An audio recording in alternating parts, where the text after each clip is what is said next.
Hey, hey, what is up? Welcome back. ¿Qué pasó? ¿Cómo está todo el mundo?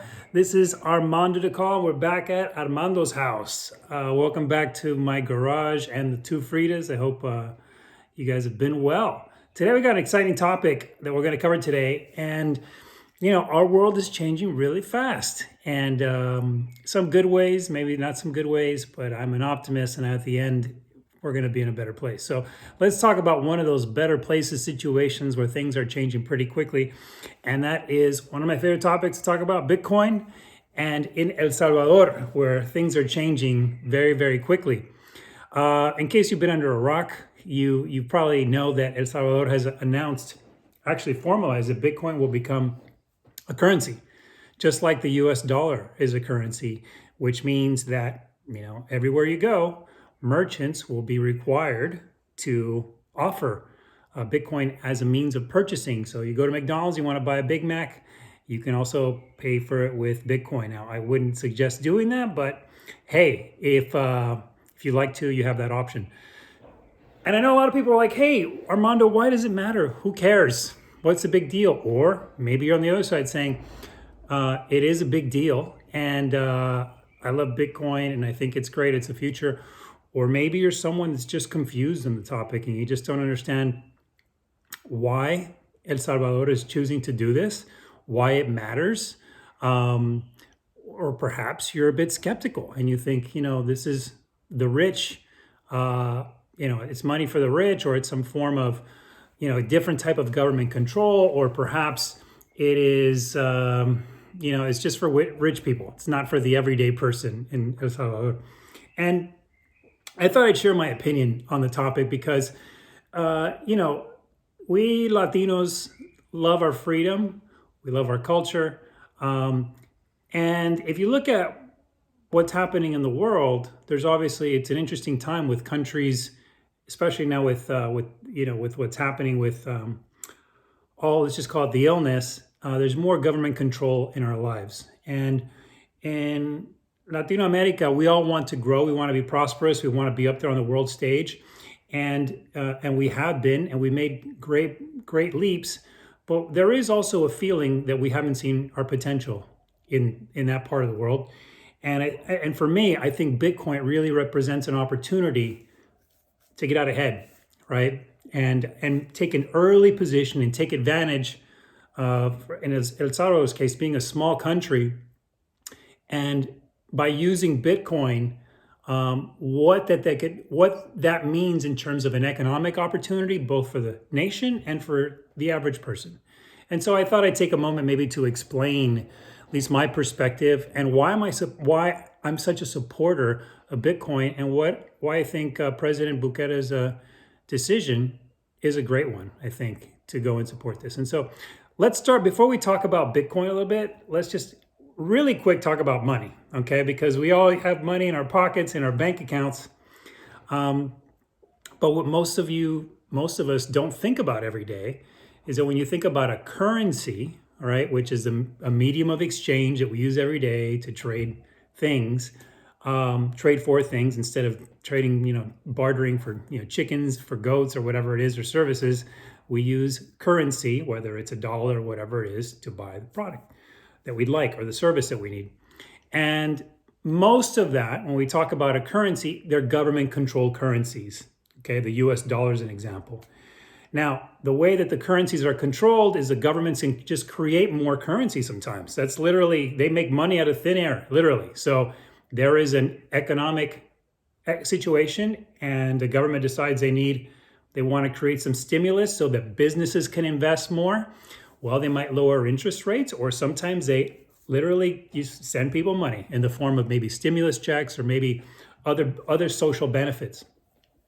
When governments do that, and when governments start printing money out, what it does is there's more money circulating, but it devalues the currency little by little. And what does that mean is that prices go up. So all of a sudden your house that you bought maybe 30 years ago, right, is going up in value, right? Everybody loves it when your house goes up in value, right? But however, the other side of that is, it's not that, yes, you can make improvements in your house and your value goes up, or maybe there's more migration to your city. That's true. But a lot of it has to do with not just the value of the house going up for those reasons, is that the currency you're using to purchase it with, right, is worth less and less every day. So when you think about your parents or your grandparents saying when they were kids they could buy something for cents on the dollar, it's not that things have gotten all that much better or different. It's that the currency you're using is being devalued because the government can, whenever they decide, just create more.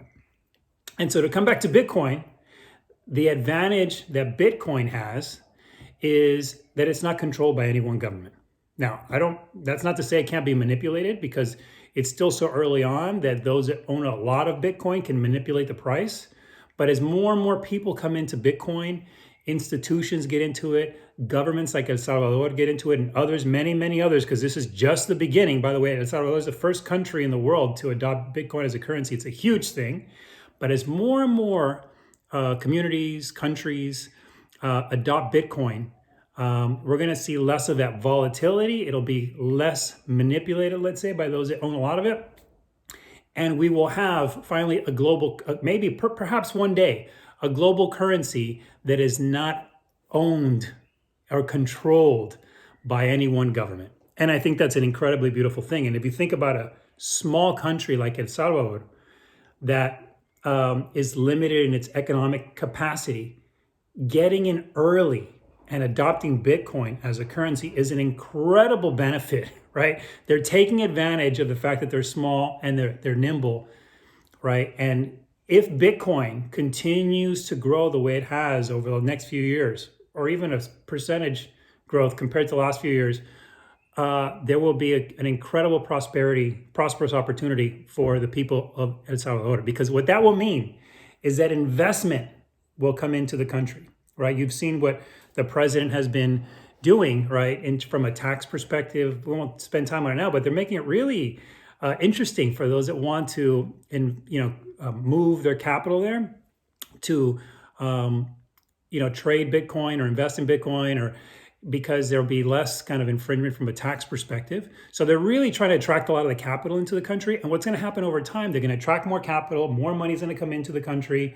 That money, right, will find its way into the economy. And ultimately, the people of El Salvador should benefit from it. So I'm a big believer in it. Now, do I think it's going to be the currency, the way it's kind of positioned today is, hey, your remittance, if you want to send money to El Salvador from the US, maybe you're going to be paying lower rates or it's faster. Yeah, I do think there's some benefits to that. But the game that I see here isn't the game of, hey, let's make it a little bit easier for sending funds. The game that's being played here is, let's adopt a currency that's not controlled by anyone, right? Let's get in early on that currency as a global currency. And as that currency, becomes, more common globally, and it appreciates in value, then a country like El Salvador that's small will prosper with it. And that's the basic story. So I think it's an incredibly great call by the president there.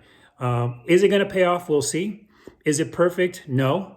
But I think it's a great call, and it takes, for them, they're really taking advantage of their size to do something different there.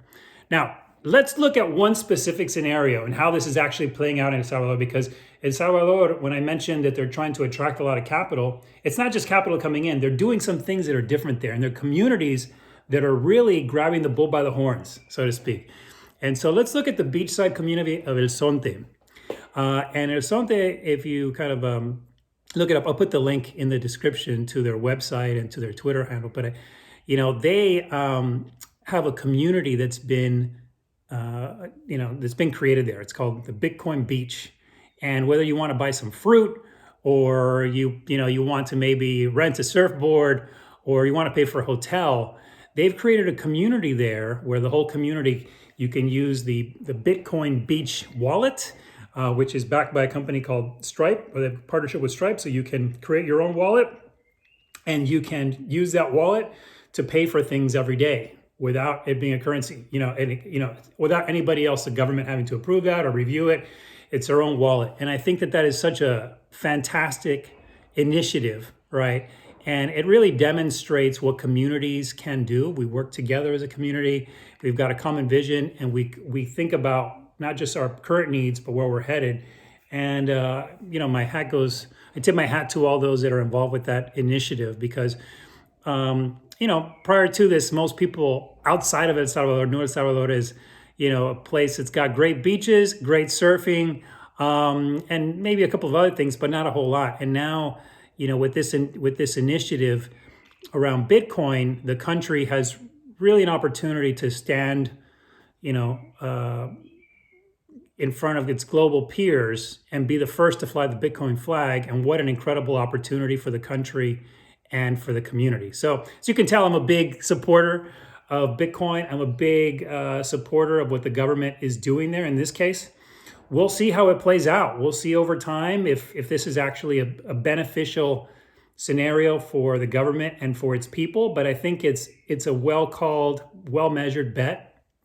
And I foresee a future where El Salvador, if they execute this properly and they actually get that capital moving in and communities adopt it and the government supports it the right way, that El Salvador has an opportunity to position itself strategically in Latin America, very similar to potentially, let's just think out there, like a Singapore in Asia Pacific or maybe a Switzerland in Europe.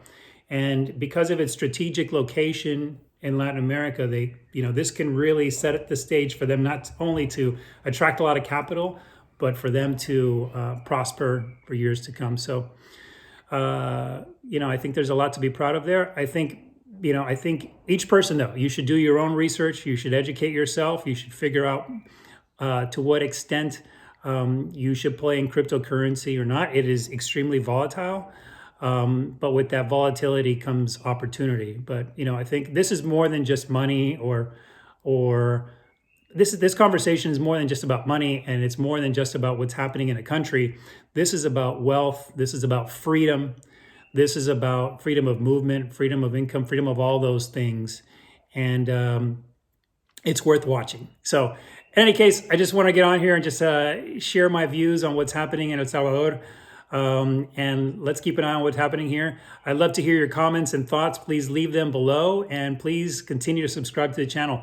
Thanks, everybody, and I will speak to you very soon. Bye-bye.